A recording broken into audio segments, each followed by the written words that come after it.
Hai, perkenalkan, saya Maudy Afrilin, mahasiswa profesi apoteker Fakultas Farmasi Universitas Hasanuddin. Sekarang saya ingin menjelaskan kepada teman-teman tentang hipertensi. Apa itu hipertensi?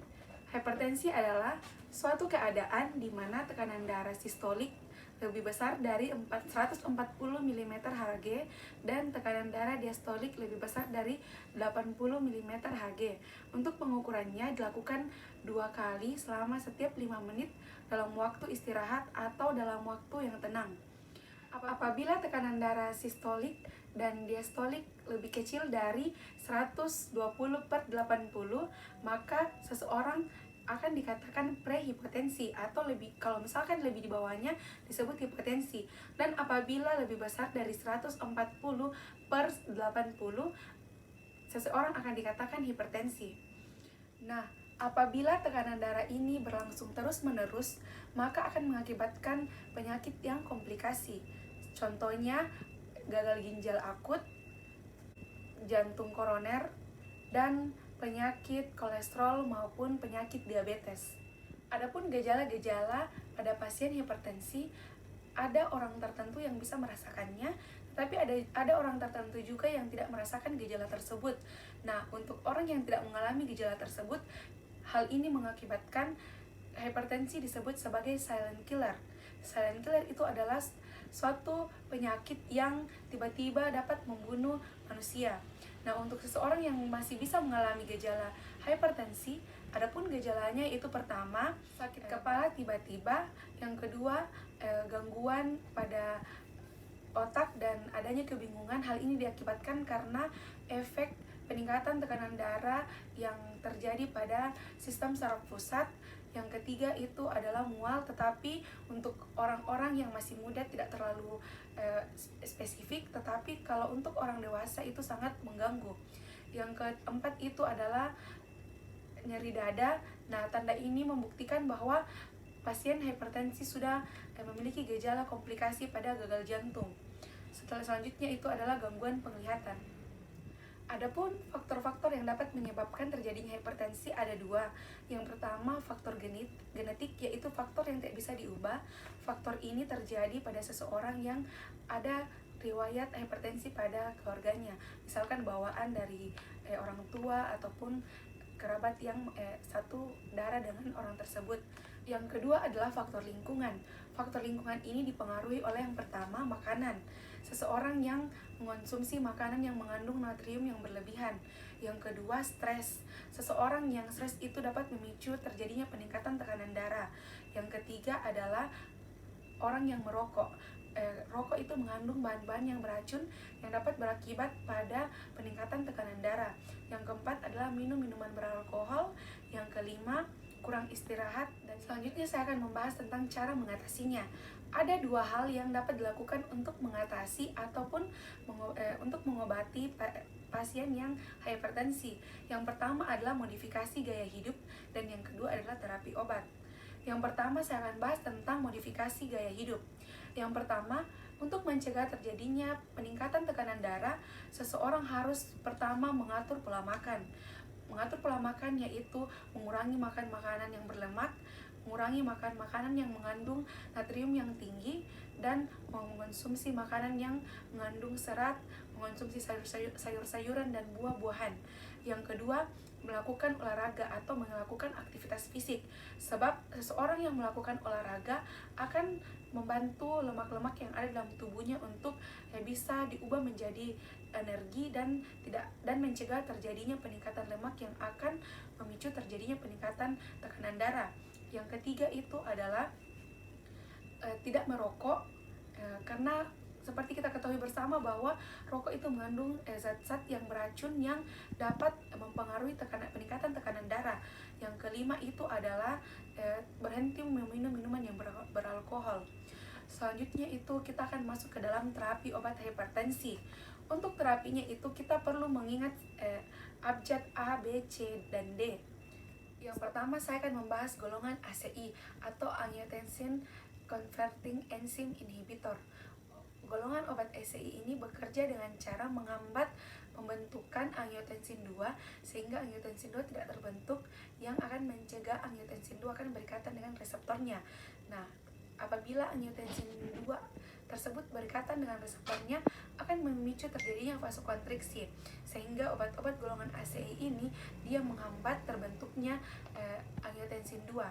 Nah, apabila angiotensin 2 terhambat, hal yang dipicu adalah terjadinya peningkatan bradikinin.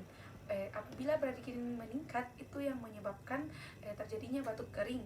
Oleh sebab itu, salah satu efek samping yang paling sering terjadi pada pasien yang mengonsumsi golongan ACI ini adalah batuk kering.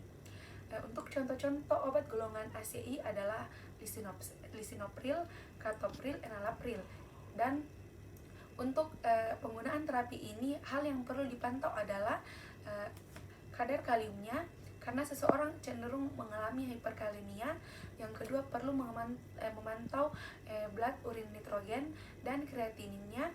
Kemudian juga untuk obat ini sebaiknya dikonsumsi pada saat di pagi hari dalam keadaan perut kosong. Nah, apabila seseorang sudah mengalami batuk kering, disarankan untuk menggantikan obat golongan ACI tersebut dan digantikan dengan golongan ARB. Golongan ARB mekanisme kerjanya yaitu menghambat angiotensin 2 reseptor blocker. Nah, berbeda dengan ACI. Kalau ACI itu dia menghambat pembentukan angiotensin 2, sedangkan kalau ARB itu dia menghambat reseptor angiotensin 2 sehingga tidak terjadi vasokonstriksi. Selanjutnya untuk golongan ARB ini adalah candesartan, valsartan, telmisartan. Untuk efek sampingnya sendiri itu perlu juga dipantau kadar kaliumnya karena memicu terjadinya hiperkalemia. Perlu juga dipantau clearance kreatininnya. Yang ketiga yaitu alfa-1 reseptor blocker. Obat ini bekerja dengan cara menghambat reseptor alfa sehingga memicu terjadinya vasodilatasi. Untuk obat golongan alfa-1 reseptor blocker ini ada terazosin dan prazosin. Nah, untuk efek sampingnya itu adalah dapat menyebabkan terjadinya serangan jantung, dapat mengakibatkan terjadinya pembengkakan pada wajah, pada tangan, dan pada organ-organ tubuh yang lain. Nah, untuk obat ini sangat dikontraindikasikan pada pasien yang mengalami riwayat gagal jantung. Selanjutnya abjad B, yaitu beta blocker. Beta blocker adalah obat hipertensi yang bekerja dengan cara menghambat adrenoreseptor beta di jantung, pembuluh darah perifer, di pankreas, di bronkus, dan di hati. Untuk golongan beta blocker ini, contoh obatnya yaitu atenolol, bisoprolol, dan metoprolol. Untuk obat beta blocker ini dikontraindikasikan pada pasien yang mengalami gagal ginjal dan ada gangguan gagal jantung. Selanjutnya abjad C atau CCB, calcium canal blocker. Obat ini bekerja dengan cara mencegah terjadinya influx kalsium pada sel otot polos, pembuluh darah, dan miokard. Untuk obat ini contoh obatnya yaitu verapamil, amlodipin, nicardipin. Dan untuk efek sampingnya sendiri itu dapat menyebabkan terjadinya edema. Untuk obat-obat CCB ini dianjurkan diminum di pagi hari sebelum melaksanakan aktivitas dan bisa pemberian sebanyak 3 kali sehari. Selanjutnya abjad D atau diuretik. Golongan diuretik ini bekerja dengan cara menghancurkan garam natrium yang ada di dalam pembuluh darah sehingga dapat dikeluarkan melalui urin dan mengakibatkan terjadinya penurunan tekanan darah. Untuk diuretik ini terbagi atas 3, yaitu loop diuretik. Contoh obatnya yaitu furosemid. Dikatakan loop diuretik karena golongan obat ini sangat kuat dibandingkan diuretik lainnya karena dia bekerja pada lengkungan Henle sehingga memiliki fungsi yang lebih besar dibandingkan loop hemat kalium dengan golongan diuretik diasid. Nah, untuk golongan loop hemat kalium memiliki kerja kedua kuat dibandingkan golongan diuretik kuat. Contoh obatnya yaitu spironolactone. Kemudian untuk diuretik diasid, contoh obatnya hidrokortiasid. Dia juga memiliki fungsi yang sama yaitu untuk mengeluarkan natrium dari dalam tubuh. Selain penjelasan saya tadi tentang terapi obat pada hipertensi, Ada juga penggunaan terapi obat menggunakan obat-obat herbal atau menggunakan jamu yang bisa kita konsumsi yang dapat memberikan efek vasodilatasi pada seseorang yang mengalami hipertensi. Dan terapi ini juga bisa digunakan sebagai terapi pencegahan. Contohnya kita bisa menggunakan sambiloto yang memiliki efek vasodilatasi, boleh menggunakan daun sup atau seledri, bisa juga menggunakan daun salam, menggunakan daun sambung nyawa, bisa juga menggunakan obat herbal yang mengandung lidah buaya dan tanaman herbal, khususnya tanaman herbal yang mengandung flavonoid dan mengandung alkaloid yang memiliki efek vasodilatasi. Sekian yang bisa saya jelaskan tentang hipertensi dengan terapi hipertensi. Kurang dan lebihnya mohon dimaafkan. Terima kasih buat teman-teman yang menonton video saya.